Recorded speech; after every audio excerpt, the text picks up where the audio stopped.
Hey, how y'all doing? Welcome back to Good Old RVing.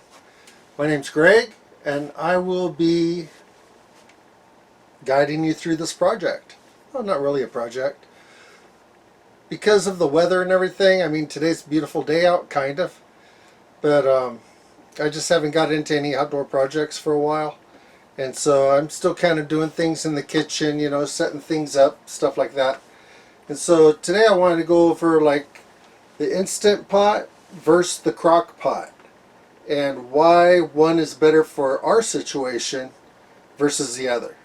And so let me get right into that. Okay, as you can see, I got this one, the crock pot, and I got this one, the Instant Pot. Okay, you can tell just by looking there's a big difference in size. Well, this is the first one I got when Instant Pot was just coming out, and it was a big deal with RVers. And this one, made by Crockpot, does basically all the same stuff the Instant Pot did, and it was the only size and stuff that they had, and so I got it. Well, since then it's been working great and everything, but there's only two of us, and so it's like way overkill as far as the size goes. It's hard to store, and it's kind of bulky to where I'm going to put it to use it. And so as you can see right here, you see if I put it under the hood of the stove here, you can see there's no room. So I can't even really take the lid off, you know, and stir it or anything like that, because there's just no room. And I like to use it underneath the hood because I could always turn on the fan when it starts to vent. And so that's the one thing with this one.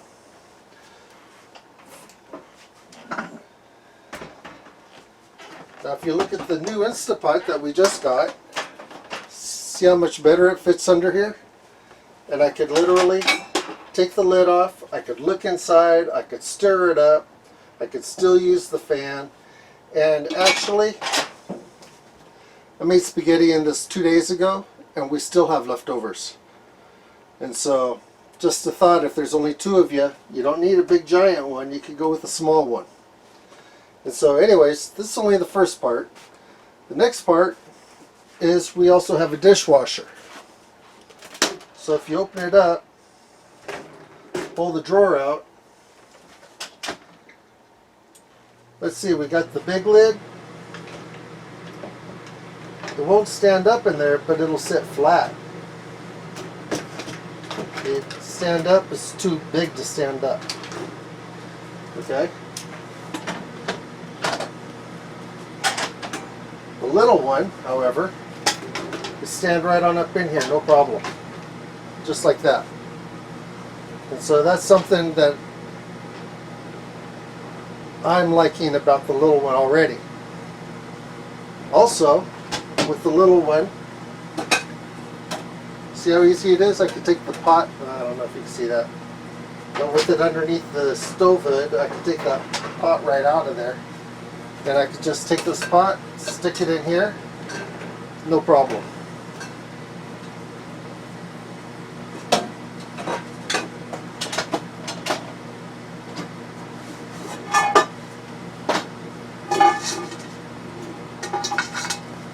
Take the bigger pot right here, stick it in here.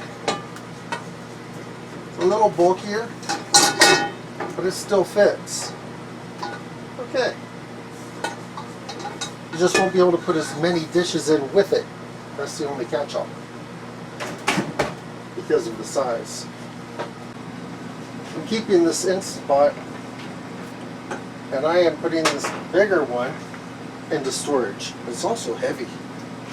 So I'm kind of downsizing from the big and not needed stuff to a more operational size for our RV. And so this is where I'm going to be at right here. And so yeah, I like it for storage reasons. I like it for washing purposes, and I like it because it fits underneath the hood on top of the stove so much easier. And that way when you hit this vent right here, it'll go directly up into here instead of into your cabinetry.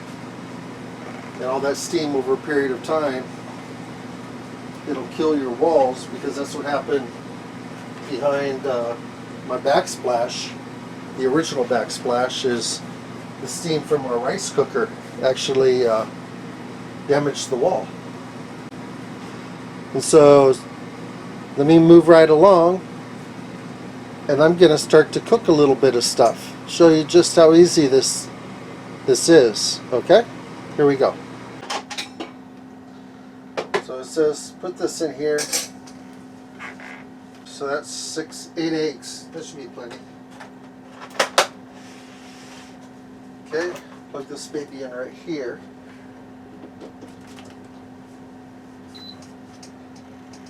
Okay, and I believe it's 1 cup of water, because everything they do with this thing happens to be 1 cup of water. So I'll just use a paper cup.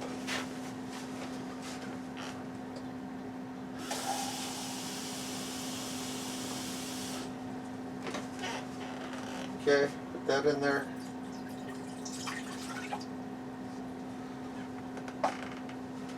Okay, that's it. Close the lid. Go boom. Make sure that this is closed. Okay, I believe it's 3 minutes. Okay, so it takes a few minutes before the countdown, I guess. Got to get that water to temperature.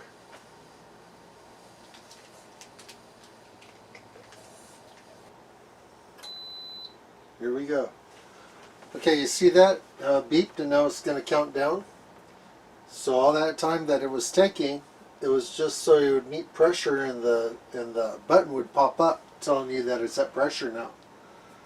And so now we started the countdown. So from 4 minutes at full pressure, it'll count down, and then it'll be done. And then you want to do a quick pressure release on these, if I remember right. I don't know, I'm new to this, but hey, got to try something, you know? We'll see.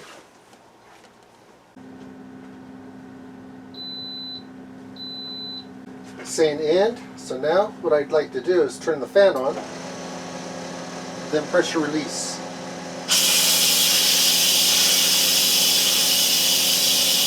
I can back it up a little bit so it goes more direct.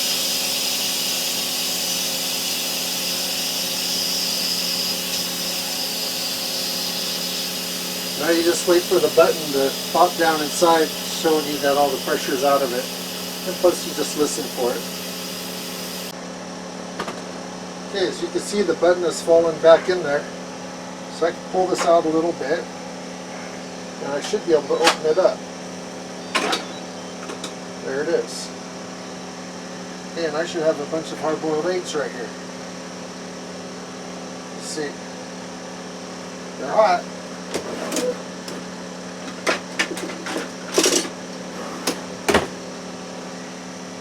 So I'm just going to take them. See, that one already cracked open. Right there. Okay, so now what I'm going to do is run cold water over them. Okay, so I'm all done. And this is how I store the Instapot. I put the parts inside. I put the lid upside down so it does not seal. And I remove the seal from inside that groove. And so it'll help dry it out so it doesn't maintain any kind of odors or smells that'll get into the next time I cook into the food. Okay, and so that's where that's the way I store it. And I'm going to store it right up there in that corner. Okay, there you go. That's where I store it. So it's going to fit right up in there. Much easier to put in there. Much easier. The fitment, everything.